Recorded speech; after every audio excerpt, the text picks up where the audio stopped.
So I always like to say that I grew up in the shadow of Canada's first mosque, Al Rashid in Edmonton, which my grandparents helped to form. So I guess it's a way to make sense. I mean, I used to always hear all these stories. I mean, I'm connected to so many of the people in that early Edmonton community, from Larry Shaban to Ed Sadie, the first Muslim judge, that's always awkward. Ed Sadie wasn't the first Muslim judge in Canada because we don't have Muslim judges. He was the first judge who happened to be Muslim. And Larry Shaban was a provincial MLA who was often believed to be the first person elected to political office in North America. So I know all these people. I used to eat at their houses. So I feel that it's a way to give back. But of course, so the story becomes, how did the history of Muslims in Canada going from being 13 people in 1900 to to now being roughly 6% of the population. So it's a big story to tell. And as I think I said before, there'll be all kinds of gaps in it. But I feel that I have to begin to put these things together.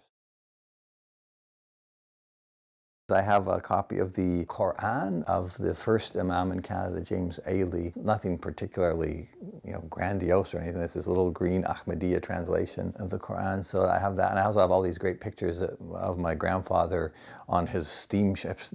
He was a fur trader in the Northwest Territories. So there's these great pictures of him, going up on the boats with all his, goods that he traded to Indigenous people. And two of the most interesting things I found have been some of the documents behind the creation of the CMCC. And just I would have to say the indefatigable work of these pioneers, not unlike the pioneers in Edmonton and Lac La Biche, the pioneers, Muslim pioneers in this province in Ontario have also, full-time urologists, and then on the side engaging in all this activity to try to, I think what I'm most surprised of is how much Islam meant to them, but also how much being Canadian meant to them as well, which is very similar to the early community in Edmonton. And those editorials for me allow me to put my finger on the pulse of what the Ontario, I guess probably the larger Canadian Muslim community was going through at that time. So, problems of unity, problems of boring sermons, the Islamic Revolution in Iran, the 1982 Israeli invasion of Lebanon. But it's so nice to see these Canadian responses to that. And I hope that the work that I'm doing will inspire a younger generation of Canadian academics, Muslim or non-Muslim, to come and tell and fill in the gaps of this really interesting story.